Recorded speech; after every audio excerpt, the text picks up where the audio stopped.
Dating apps. Love them or hate them. We all tend to have our own opinion formed about them, regardless of if we've actually used them or not.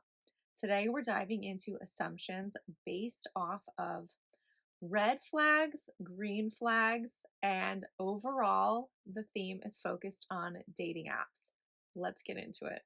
Welcome back to She's Probably Talking to Other Guys. I'm your host, Annie of the Banannie Diaries. Thank you so much for joining me today. Today is actually episode number 10. So we're hitting a milestone.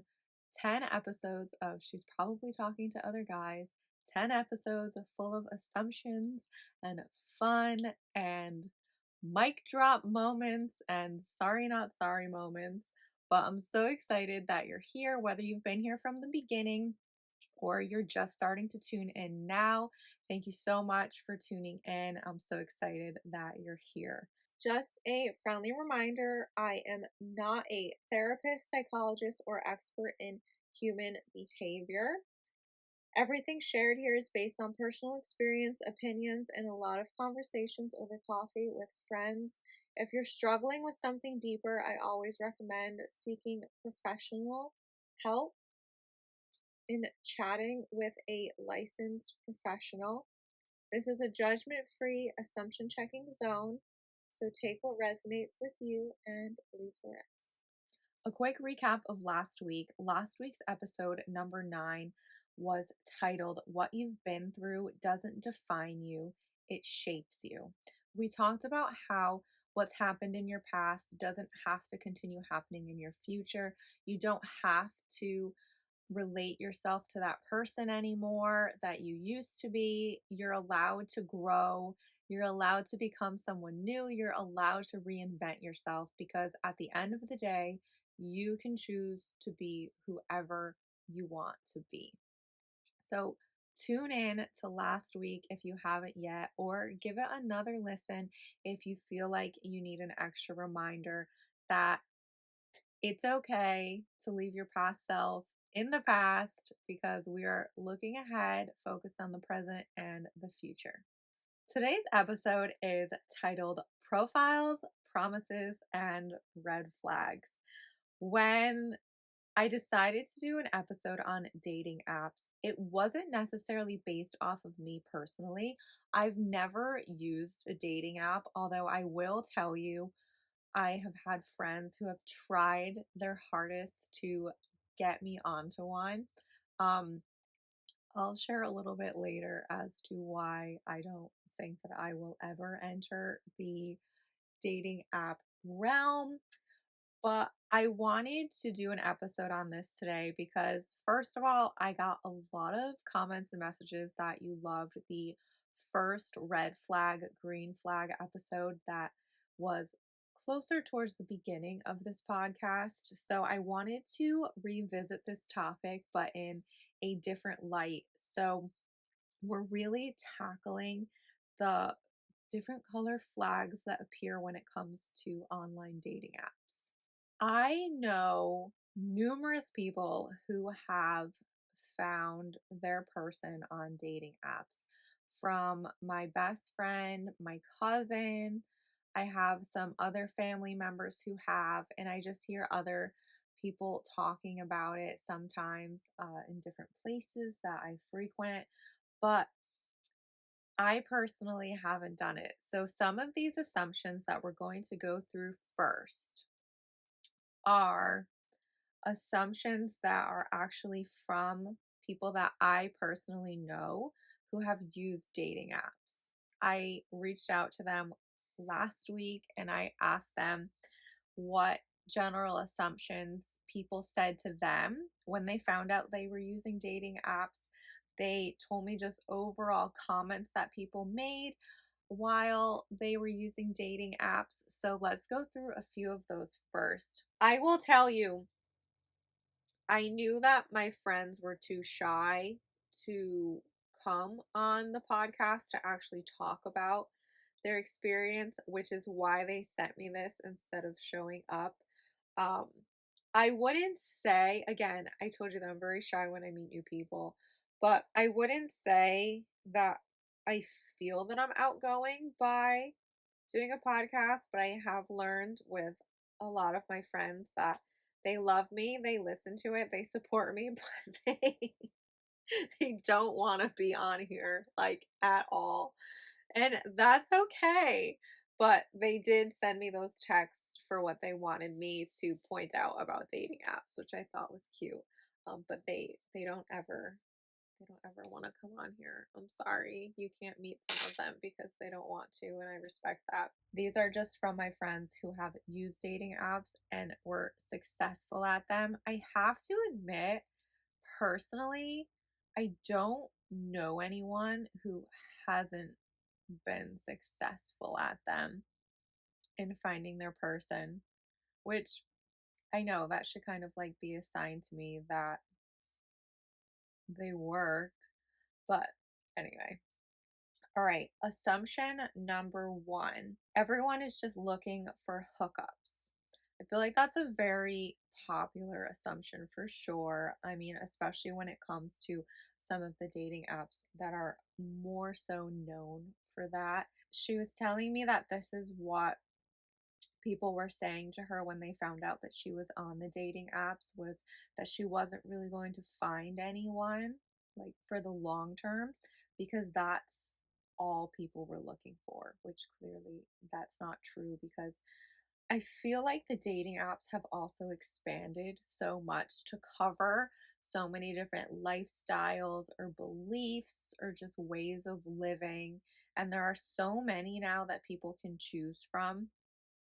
But I do also know a few people who started out just looking for a hookup, but they actually ended up getting married, and one of them actually has a baby on the way now. So, again, you never really know. And I think that's what's so hard when it comes to dating apps and just relationships in general, is you don't necessarily know what it's going to turn into.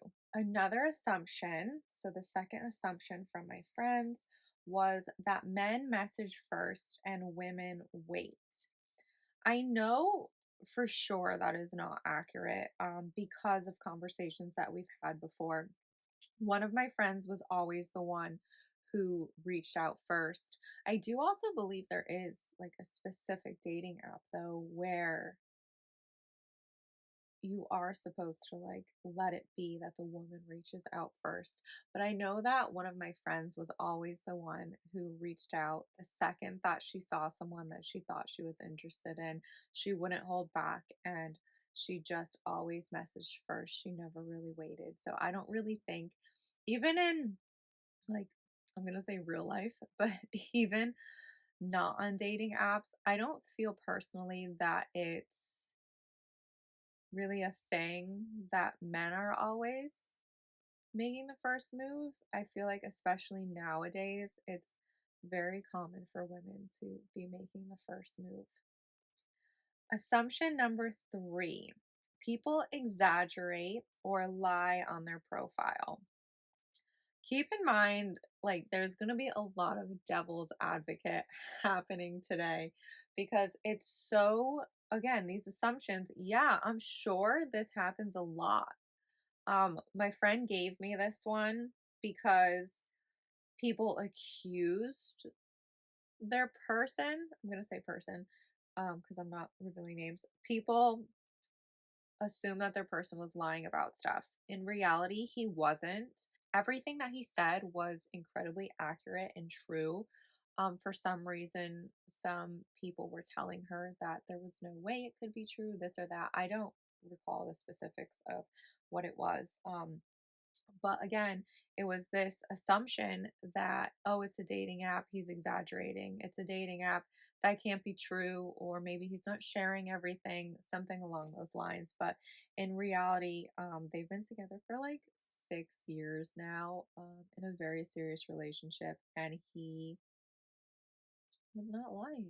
Okay, the fourth assumption, only desperate people use the apps. I don't think that that's true at all. Again, I think that this is 2025. There are so many ways to meet people nowadays. I would not use the word desperate at all. I think that it's become very normal for people to meet someone on a dating app, regardless of what you're looking for. I feel that it's very normal. So to say desperate, I don't like that. That's kind of mean. Well, it's not kind of mean. It is mean to call someone desperate. Um, so one of my friends gave me this because other people were saying this about her when she was using the dating app. They were trying to imply that she couldn't find anyone in real life. She's mean. I don't like that. Especially because I know that, like, somebody said that about one of my friends. I don't like that. Number five, it's harder to build something real online. I haven't been on a dating app ever. But what I'm going to say when it comes to it's harder to build something real online, I don't think that that's true at all. I'm not using a dating example for this. If you've been listening in or you follow my blog, the Banannie Diaries, you know that I like live and breathe social media. And from a friendship perspective, I have met so many amazing women where our friendship started online and then safely, of course, like I met them in real life. They were exactly who they were online. We clicked right away. It was so nice to finally meet them and be able to put like a real human to the name and to the account that I had gotten to know. So, I don't think that necessarily it's harder to build something real online. I just think that it takes one, like confidence, first of all. Two, you also, we'll get into this a little bit further in the episode too. You need to still use your gut feeling when you're meeting people online. If something seems like a bit off, you should probably have your guard up and you need to kind of make your own decision for yourself if you think that this person is real or not. But in regards to building something real online, I've built like adult friendships online. Um, and I think it's actually easier. Personally, for me, I think it's easier for me to get to know someone via text or online versus in real life, because in real life it takes me a while. I'm very shy. I've mentioned this in other episodes. I have no idea what to say. I like end up leaving a conversation second guessing if I've said the quote unquote right thing or not. So for me, there's just something about getting to know someone online. I like having some time between messages. I like to think about my message before I send it, things like that. How do I want to word this? I don't mean this offensive to anyone whatsoever. There are certain personalities I click with right away where we can literally talk about anything for the longest period of time and like we barely take a breath, we barely take a break in between our topics and our conversation and it just keeps rolling. Um I personally I have no idea what it is about these people. There's just something about certain people that I meet where I literally just like and we just talk forever and it's like we've known each other forever. So if you meet me in real life, don't be offended if I'm not like that with you. I feel like it's like a very small, like 5% of the people that I meet can just naturally bring that out of me. And I don't know what it is. But again, 95% of the time, I'm very quiet and I'm very shy and I'm very reserved because all of this doesn't just naturally come out right away unless you're magically in that 5% of people who can bring this out of me so easily. I'm going to take that assumption and we are going to say that that is, in my experience for social media, that is not true because I actually think that it's quite easy to build a friendship online. Um, in my opinion, relationships start out as friendships anyway. So Those were the assumptions that my friends gave me, who again have had success and found love. I am waiting patiently for all of your wedding invites so I can begin my 27 dresses phase of my life. Moving into the next portion. These are going to be some assumptions that came up when I started searching this topic and trying to discover what some common assumptions were when it came to dating apps. So, number one, they have no photos or only one photo. A common assumption is they're just private. The other side of that assumption is maybe they're hiding something or someone. Um, Again, not for being someone who's never been on a dating app, I think that I would not be able to handle no photos. The photos like help me to like put a face to the name. I'm one of those people where like I want to put a face to your name. Even and I was talking about this with someone the other day. When it comes to like needing to hire someone for a business that maybe like I need their service, I will literally search the internet trying to figure out like the names of people who work there, trying to see what they look like so that way I know what they look like. For some reason, that brings me like a sense of ease and a sense of comfort when I need to call someone or talk to someone for the first time about something.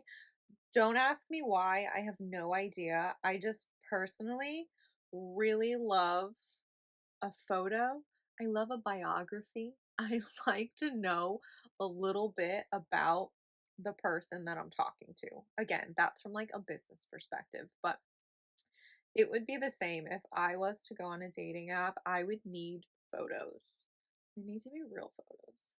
Yeah, I don't know.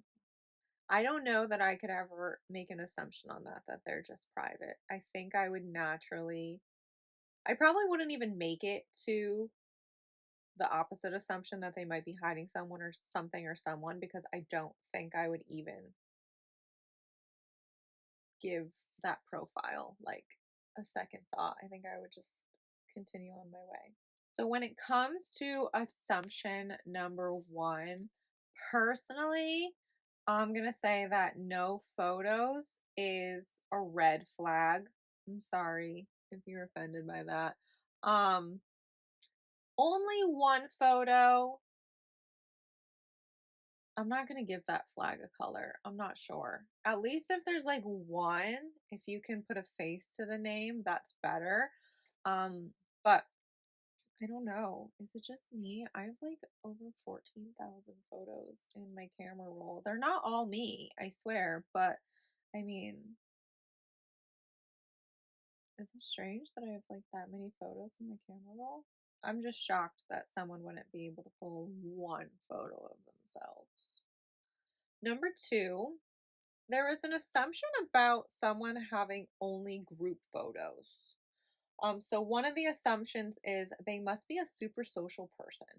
The opposite assumption of posting only group photos, which has me a bit stumped because I don't think I ever would have thought of this, is that they might be avoiding showing what they actually look like. For me, I don't know why my brain is having a hard time like processing that. I feel like in group photos, usually like my whole face and body would be showing anyway. So I don't know. I might need someone to like tap in on that one because I honestly, I would not have thought of that as an opposite assumption to that. Because I feel like if you're going to show yourself, that gives me an idea of what you look like. Huh. That is an interesting one. So group photos only, I think that I tend to, just based on my comments right now, I would lean that more towards a green flag, that they're social, they have a fun friend group, well, assuming the pictures look fun, of course. If the pictures look serious, maybe they look like they have a friend group, but maybe they're not like party animals, which is okay too. But yeah, I think that my natural tendency would be to lean that assumption more towards a green flag that they're social and they have friends. I would not have thought about the opposite assumption, but I am curious if that is something that is real, that in group photos that people don't really look like themselves. Hmm. So number three is there's too many gym mirror selfies or shirtless pics. So one side of the assumption is they're confident. The other side is that they might be overcompensating or seeking only surface level attention. I don't know if it's because I tend to see the good in people right away. I think my assumption would be maybe they're a trainer, maybe they are a professional athlete. I think that would be where my brain would go first, and I would do a little bit of like searching through their profile to see if that was accurate. My brain immediately would go to the thought of, oh, maybe they're a personal trainer, maybe they are a professional athlete, maybe the gym is a massive part of their lifestyle. And I do think that that could absolutely be true. Maybe they're trying to find someone who also loves the gym. Maybe they want someone where not only can you be in a relationship, you're going to be gym buddies as well. I think that that is highly possible. And something along those lines of maybe they're a trainer, maybe they're an athlete, maybe they just like eat, sleep, and breathe the gym and working out, that I think would come to my mind first when I see something like that. I don't want to say benefit of the doubt because, again, I am not perfect, obviously, at not making assumptions about people, right? It's something we all do. We talk about this in other episodes too. But I tend to give like the benefit of the doubt. I tend to think a bit more of, oh, well, I wonder why, versus just straight up making an assumption right away. But again, go through their profile. You need to see. Maybe you strike up a conversation with them and they are like incredibly self centered. And then you have your answer that maybe it's not because they're a trainer or a professional athlete or love the gym. Maybe they really just post photos of themselves because they are more interested in using the app for more of a superficial, casual, attention seeking kind of way. I'm in between red flag, green flag. I'm in between on this one. Number four, they write a vague job description or just entrepreneur and no other details. So, one assumption is that they're ambitious because you see the word entrepreneur and you assume that it's based on ambition. The opposite assumption that was more on the popular side is that they could be unemployed or they're not being completely transparent with what they do, which I feel like something vague is not transparent anyway, but moving on. Um, I think my thought on this would be, again, this would be if this was somebody like that struck up an interest for you from the profile and maybe their photos, then maybe it's worth a conversation to see what's really going on and then see if they continue to be a little, I don't want to say shady, but be like very unclear about what they do. Or maybe you'll end up finding out what they do and there's a reason why they don't put it out there. I mean, you never really know. You could also be meeting someone who's in a transition from one job to another, or maybe they're starting their own business, hence the entrepreneur part, but maybe the business isn't ready yet. Things like that. I think that that's something that you could have a conversation about to clear something like that up if it is someone that you're really interested in.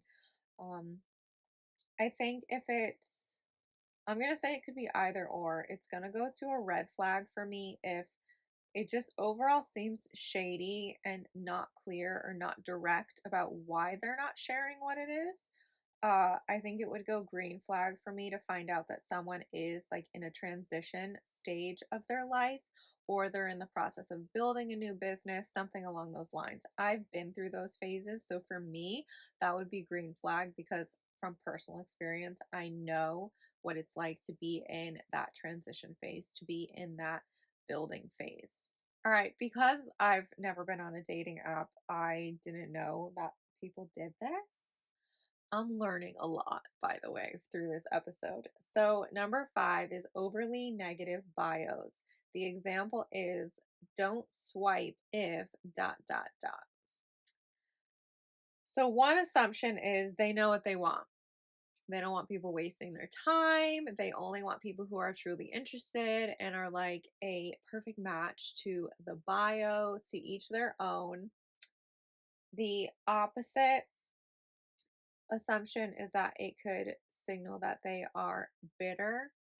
Maybe they have baggage. So that was the opposite assumption. I think, in the sense of a green flag, it could be green that the person knows what they want. They don't really want to use their time on people that don't have common interests. Maybe they really just want someone that is going to like hit it off with them right away because they know what they want. I don't think there's anything wrong with knowing what you want. And I think that some people are very conscious of how they spend their time. And there are some people who just don't want their time wasted. And again, I think wasted might sound a bit harsh, but I think that if you go out with someone and you literally have nothing in common, it can be a bit of a frustrating situation. Whether something in a bio was inaccurate, or, you know, you kind of implied you were going to go for something casual, but you don't really want casual, whatever it may be that doesn't match up. I think there are just some people who don't like their time being wasted, and that's fair, of course. You can look at it also as someone setting boundaries, right? We talk all the time about boundaries being healthy. It's a very popular conversation nowadays about setting boundaries for yourself. This person could be setting boundaries. Maybe there was something about past relationships they really didn't like, something that didn't vibe with them, and they just really don't want to deal with it again. That could be a reason why it says don't swipe if. Do I think there's maybe a nicer way to put it? Yeah, but at the same time, to each their own. You know, if someone's going to write that, then maybe that's how this person is, and that's okay. Again, this is like a judgment free zone. We are just discussing. I think that, again, green flag, this is like honesty, this is boundaries. Red flag, it might be rude depending on how they're saying it. If it has nothing to do with boundaries, if it's like, especially if like what follows the dot dot dot is not very nice, that could easily just like clear up right away, whether it's a red flag or a green flag. I don't even know what example to give of that if it was something like bad that they wrote. So we're just not going to go there. Number 6, I'm going to tell you what it is, and then I'm going to tell you how recently I learned about this. So, love bombing and messages. All right. So, full disclosure, I learned about love bombing on this last episode of Love Island. I didn't even know that that was a term. I didn't even know that that was a thing. Like, I learned literally in Love Island, Mahara and Jeremiah, when they were going through that whole discussion about love bombing. I learned that by watching Love Island. So the assumption is they're super into you. The opposite assumption of that is that the fast intensity could be seen as manipulation. I think that some people come off very strong. Some people just wear their heart on their sleeve. And are very clear, they're very vocal. Maybe their love language is more like physical touch. So maybe they're more like touchy feely. They want to hold your hand right away, stuff like that. Again, I think that there are some people who are just like that. There are some people who are just like, they are so kind and just wear their heart on their sleeve all day, every day of their life. And that's not necessarily something that would be love bombing. That's just how someone is. If it comes to the red flag side of it, where it's like the fast intensity of it and it is more of a manipulation, then yeah, that's a problem. That's a red flag. I don't know how you figure that out though. Maybe if you've been through this before, you have a way to figure it out. It could also be something where if you've been through this before, maybe you have your boundaries up now because of something like that. It can definitely change how you interact with people in the future. That's my thought. It's not personal experience, but that would be my thought, is that if you've experienced it from that red flag point of view, maybe you go about dating differently now because you've experienced it. Not sure. But again, I think if you're genuinely meeting someone who is just a very kind, love language, like touchy feely kind of person, I don't think it's a red flag. I think it's a green flag. The manipulation part for me is what turns it into a red flag. Number 7 is that they avoid meeting someone in person.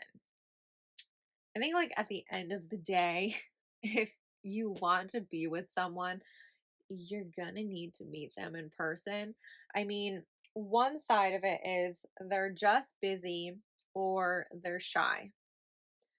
From the side of them being just busy, I think that if you really want something to happen in your life, you can make the time for it to happen. I'm a big believer in that.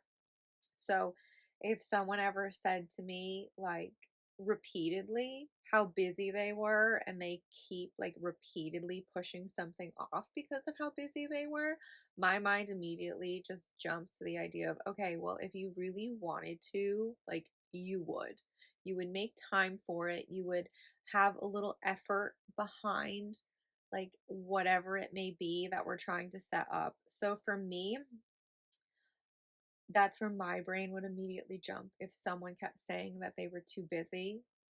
Like, either you make time, either you want to, or you don't want to. You make time, you don't make time. Like, that's where my brain jumps. So I would say that for someone, like, saying that they're just busy, like, that's a huge red flag for me. Because again, like, you can make time if you really want to. I think that uh, I think I've turned this into a red flag for me, like, for the entire one, because the opposite assumption of it is they might not be who they say they are, so they might be avoiding meeting in person because they know, if we use the term catfishing, they know that they're not who they are, whether it's based on the photo or maybe it's based on things that they've said to you.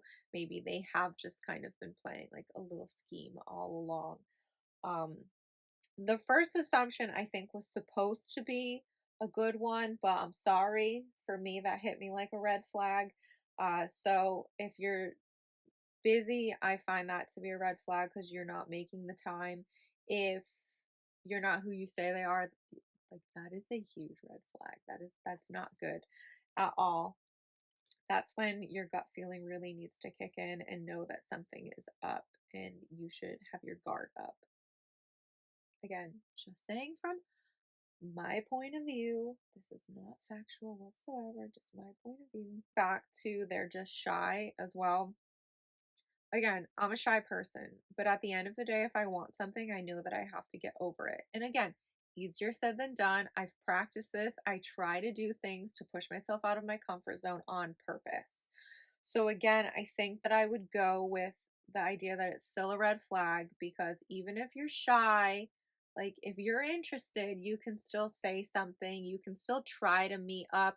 Maybe start with like a video call if you're really that shy, something along those lines. That's where my brain goes when it comes to this. If someone is refusing to share their social media, versus basic details. Assumption on one side is they're private. The assumption on the other side is it could be secrecy or dishonesty. I will admit, and I mentioned this in another episode, that recently I have met more people who literally don't have social media at all, or they have a profile, but they do no posting whatsoever. I know people who have it that can't stand it.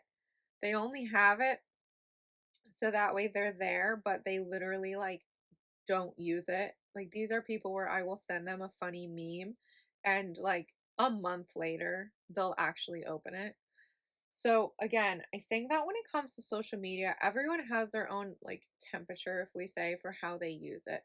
I'm on there all the time, but I'm not really on there in the sense of necessarily trying to find information about people. Again, from content creation, running my business, the podcast, I'm on there because I genuinely love, well, one, making posts and creating.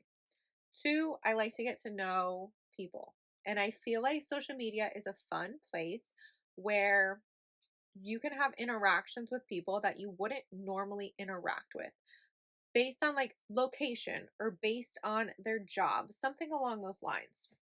I think that that's something that is very unique with social media is that it can bring people together and provide opportunities that you wouldn't usually have if social media didn't exist. So for me, I'm on the side of, and I know it's not a green flag for everyone, but my brain naturally would jump on trying to find out, okay, does this person have social media? Yes or no? Do they just not use it? Yes or no? Right? Trying to find like where someone sits on the using social media scale, if we say it like that. Basic details is different to me. So if you refuse to share your social media, okay.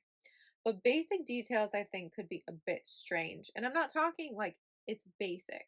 Your name, at least like the state that you are in, something along those lines, right? So at least like because if you're not looking for long distance and you're on the East Coast talking to somebody on the West Coast, that's not going to work if you don't want something long distance or if you're not interested in moving anywhere, neither is the other person, right? So basic things like that I feel like are important when it comes to secrecy or dishonesty.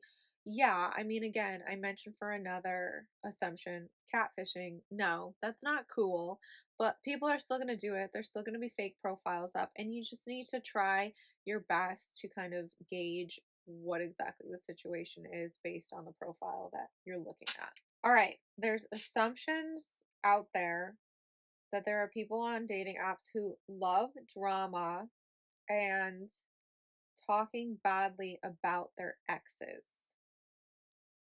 Yeah. So, again, if you've listened to me before, I can't stand drama. I can't stand talking about people. It like irritates me. So for me, that's like a massive red flag based on my personal experience. I can't stand it. No. So if someone's going to, especially I feel like on a, I don't know, isn't that bold for a dating app to be like out there and you're starting drama and talking badly about your exes? I don't know. So one assumption is they're just unlucky in love. Another assumption is likely unresolved issues or a lack of accountability. I just don't like it. So, regardless of the reason, like for me, this is a huge red flag. But maybe again, maybe this is, we talked last week about sharing your story. This is your story to share. So, maybe it's someone just sharing their story. Again, like playing devil's advocate and trying to see the good in it. It could be something along those lines. Maybe this is them like trying to tell their story. I think that it's easier to spot if someone's just being mean to be mean or someone's just talking badly to talk badly.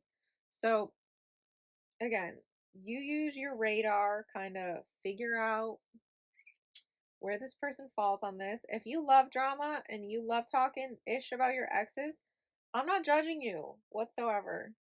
You do you, boo boo. It's just not for me.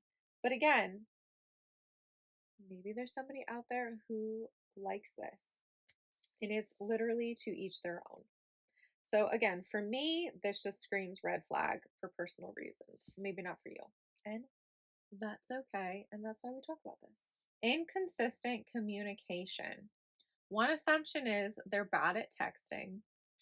The other assumption is they're juggling multiple people or they're just not genuinely interested.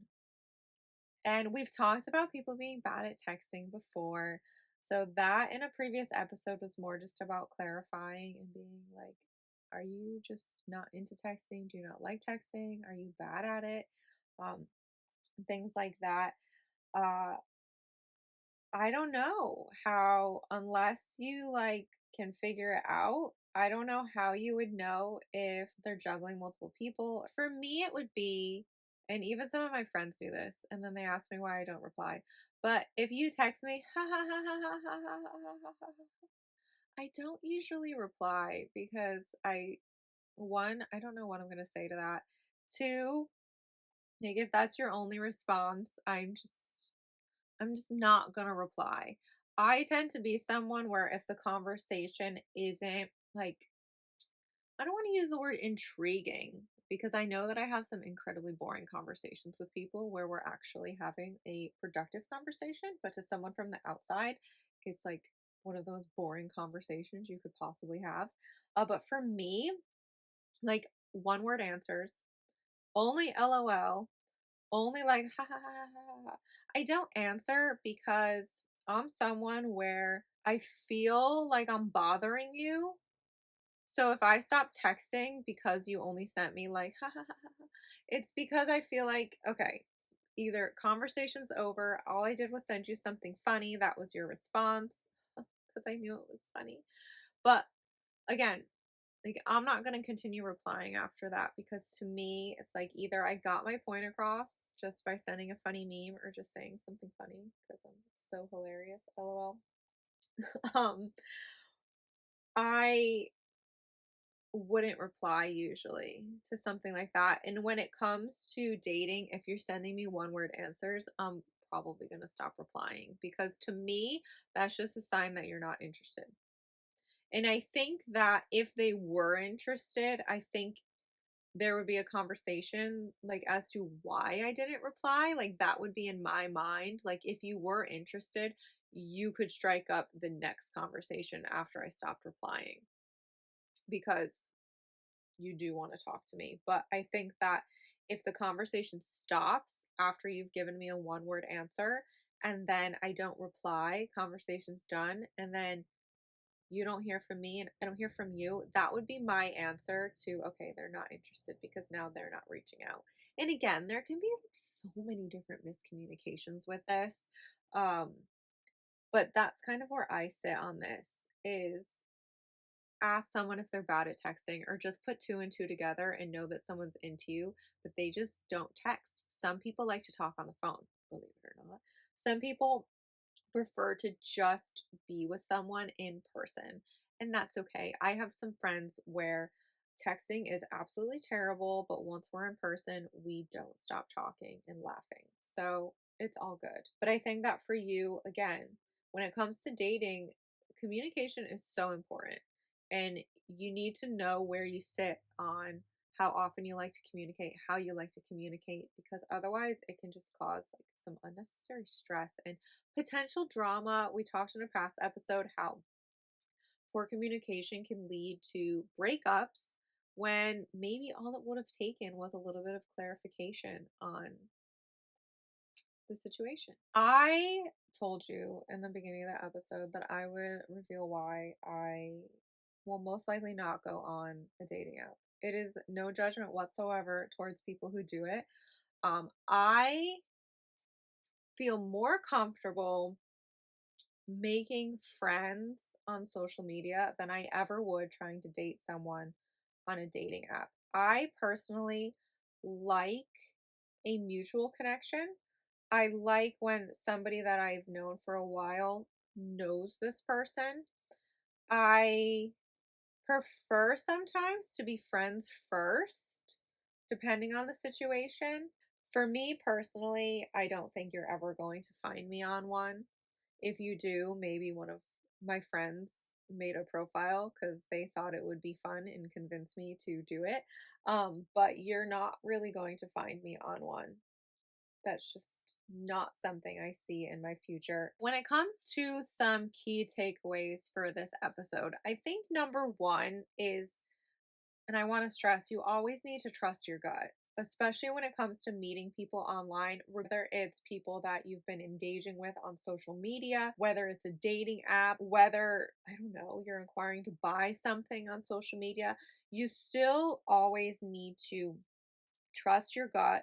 I think that something we talked about when it comes to assumptions is to be more curious, maybe about why this person wrote this in their bio or why they have that photo up, something along those lines.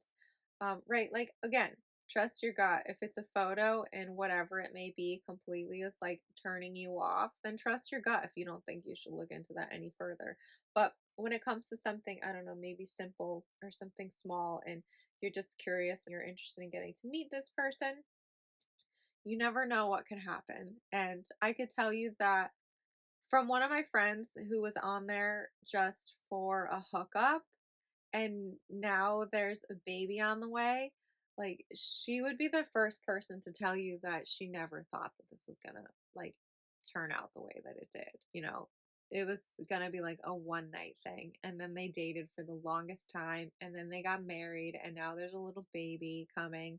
And I just, again, she would be someone who would tell you that she doesn't regret it at all, obviously, but this was not her reason for going on the dating app in the first place. She was just looking for a fun time.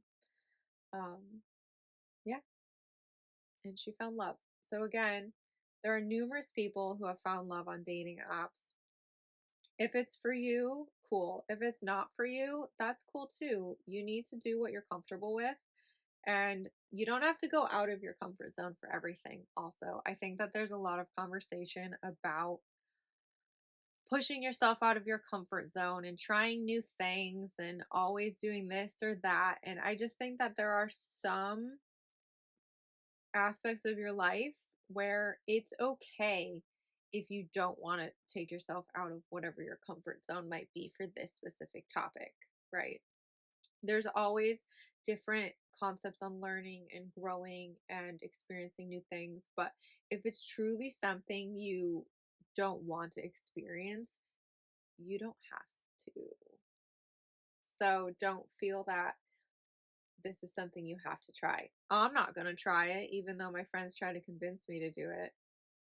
I'm not going to do it. So, again, like, I would say that this is an aspect in my life where I'm not interested in pushing myself out of my comfort zone.